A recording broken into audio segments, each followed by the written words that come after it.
हम साथ साथ आपको जिंदगी भी पढ़ा देंगे। जिंदगी की सबसे बड़ी खराबी जानते हैं क्या? जिंदगी जब तक समझ में आती है ये ससुरी आधी खत्म हो चुकी रहती है। और इस जिंदगी में बड़ी खराब 3-4 चीज है। आपकी ख्वाहिश कुछ और रहेगी, मिलेगा कुछ और, सोचेंगे कुछ और बनने के लिए, बन जाएंगे कुछ और। खुद सोचिए ना, हम फौजी बनना चाहते थे, टीचर बन गए, वे क्लास लेते और उधर पाकिस्तानियों को पढ़ाते, इरे ससुरा उन्हें पढ़ ले, माइक लगा लेते, ते कुली पढ़ल लिखल तो ना ऐसे तेहू पढ़ उधर। तबीयत ससुरा हमारा पता नहीं क्या हो गया। रात शाम में एक आदमी आया हमारे पास, क्लास स्टार्ट करने वाला, आप लोग को बोले भी थे शाम में क्लास लेंगे। उस आदमी को, उसको हम, आप बताओ, वो एक वीडियो में भी हमने बताया था आपको, जिसे हम लोग कहते हैं साइलेंट हाइपोक्सिया। देखो हाइपोक्सिया बीमारी क्या होता है? ऑक्सीजन लेवल का घट जाना हाइपोक्सिया होता है। उस ससुरा को साइलेंट हाइपोक्सिया था, को हम लोग हैप्पी हाइपोक्सिया भी कहते हैं। इस ससुरा सबसे ज्यादा जानलेवा हो जाता है। उसका ऑक्सीजन लेवल था 75। भैया आपको भी पता है कि 94 से ऊपर होना चाहिए, और उसका था कितना? 75, और उसको पता ही नहीं चल रहा था।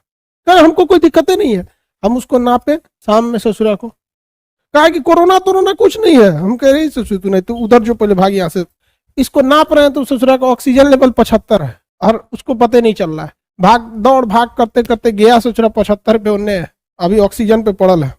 बहुत डॉक्टर से बात किए तो करा बहुत क्रिटिकल कंडीशन है। बताओ भाई 75 ऑक्सीजन चल गया है और आप नॉर्मल घूम रहे, करे सर जी प्रॉब्लम ही नहीं है। नहीं प्रॉब्लम है तो एक बार चल जाएगा भाई। अगर ये 60 के चल गया नीचे तो फिर उठाना बहुत मुश्किल हो जाता है। फिर एक्सपीरियंस डॉक्टर, वेंटिलेटर, यही लोग का काम आता है। आपका बीपी घट जाता है। तो ससुरा घट गया तो भी ठीक नहीं है, सुस्ती सुस्ती देह भर याद रहेगा। देखिएगा ना, महिलाओं का अक्सर बीपी कम होता है, इसलिए देखिएगा महिला सब ज्यादा काम हम कर लेगी, सब और धाए दे कहीं बेहोश होकर गिर जाएगी सब। और देहात के लोग ना अपने पतोह को बहुत गरियाते हैं, दूर से श्री पतोहिया कामे नहीं कर रही, यही नहीं कर रही। अरे यार पतोहिया का एक बार बीपी चेक करा दो, अगर डाउन है तो उसको हाई करा दो, बीपी हाई करा लो, देखो एकदम पतोह आपकी जेसीबी की तरह काम करेगी। तो लेकिन पतोह को लोग, ये लोग ना अजीब समझते हैं। और जो ननद होती है सब ननद, ये सबको मतलब क्या बताइए, ये भाभी की इज्जत बस 1 महीना तक करती है, जब तक उन्होंने हड़िया पत की नहीं संभाला है, किचन उचन में नहीं गई। और जैसे ननद को समझ में आ जाएगा भाभी है, ससुरियों को तो समझ में आएगा कि हमारा पर्सनल, अब घर का सब काम अभी ये करबे करेंगे। उस घर में देवर उठेंगे 10 बजे, ससुर उठेंगे 8 बजे, ननद उठेंगी 9 बजे, लेकिन पतों को सुबह 4 बजे उठना जरूरी है, क्योंकि घर की लक्ष्मी है। तो बाकी सब कौन चाहिए? रावण है सब घरवा में। अजब हाल है, बेचारी की जान लेके रख लेते हैं। आप बताओ, आपको कोई सुबह 4 बजे भोर में उठाने लगे तो कैसे इज्जत कीजिएगा उसको? आदमी थकल रहता, हम तो 2 बजे सोने जाते हैं, कोई 4 बजे उठा देगा तो हम करो कहेंगे तेहू सूत। महिला के जीवन को खराब कर देती है। वरना पुरुष कभी ये नहीं देखने जाएगा कि कौन महिला 10 बजे सूतने जा रही है कि 11 बजे सूत रही है। लेकिन वो अगर कोई महिला प्लेट धो के आएगी तो पुरुष, उसको कोई टेंशन नहीं। और महिला जो रहेगी, देखिए माई बर्तनवा हेनने से ढेर साफ बा, हेनिया से तो साफे नहीं खे। अरे बैल कही के तो हेनिया रख के खाना है का? तो रखे नहीं साफ है तो जाके अपने साफ कर लो।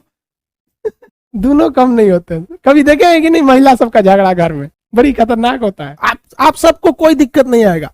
आप फीस देंगे ना बायोलॉजी पढ़ने के लिए, हिस्ट्री पढ़ने के लिए, ज्योग्राफी पढ़ने के लिए, हम साथ साथ आपको जिंदगी भी पढ़ा देंगे। जिंदगी की सबसे बड़ी खराबी जानते हैं क्या? इस जिंदगी के 2 सबसे खराब उसूल हैं कि जिंदगी जब तक समझ में आती है ये ससुरी आधी खत्म हो चुकी रहती है। इसलिए हम आपको खत्म नहीं होने देंगे। आपकी पढ़ाई खत्म होगी तो जिंदगी की समझ भी डेवलप हो। यही सबसे बड़ी खराबी, जब तक समझ में आया ससुरा आधा खत्म हो जाता है। और इस जिंदगी में बड़ी खराब 3-4 चीज है। आपकी ख्वाहिश कुछ और रहेगी, मिलेगा कुछ और, सोचेंगे कुछ और बनने के लिए, बन जाएंगे कुछ और। ये जिंदगी सबके साथ उसूल है। खुद सोचिए ना, हम फौजी बनना चाहते थे, टीचर बन गए। अजब हाल है। हालांकि फौज में रहते तो मजा ही कुछ और रहता।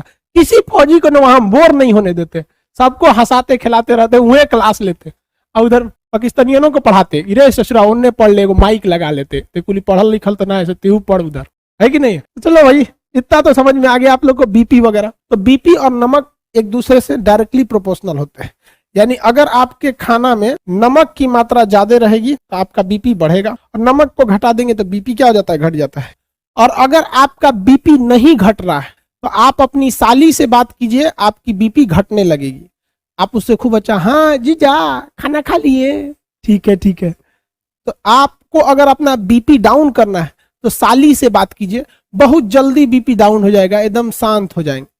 और बीपी को हाई करना है बहुत तेज बढ़ाना है तो अपनी घर वाली से बात कीजिए, समझ में आया? घर वाली से बात कीजिए, तुरंत बीपी बढ़ जाएगा। तनी सा है, मान के चलिए खाना खराब है, अच्छा नहीं है, तो बीबी से बात कीजिए, कैसा खाना बना है, तो अबे बीपी बढ़ा देगी आपकी, कहेगी खाना है तो खाइए, ना तो अपने बना लीजिए, कैसन खाना बना है, गुजारा इनके लिए स्पेशल खाना आएगा, खाई के बाद तो खाई रहुआ ना तो जाएंगी, ये बनल बा खाई, तुरंत बीपी बढ़ जाएगा। अब क्या कर सकते हैं, इसको नोट करके लिख लीजिएगा, घरेलू उपाय।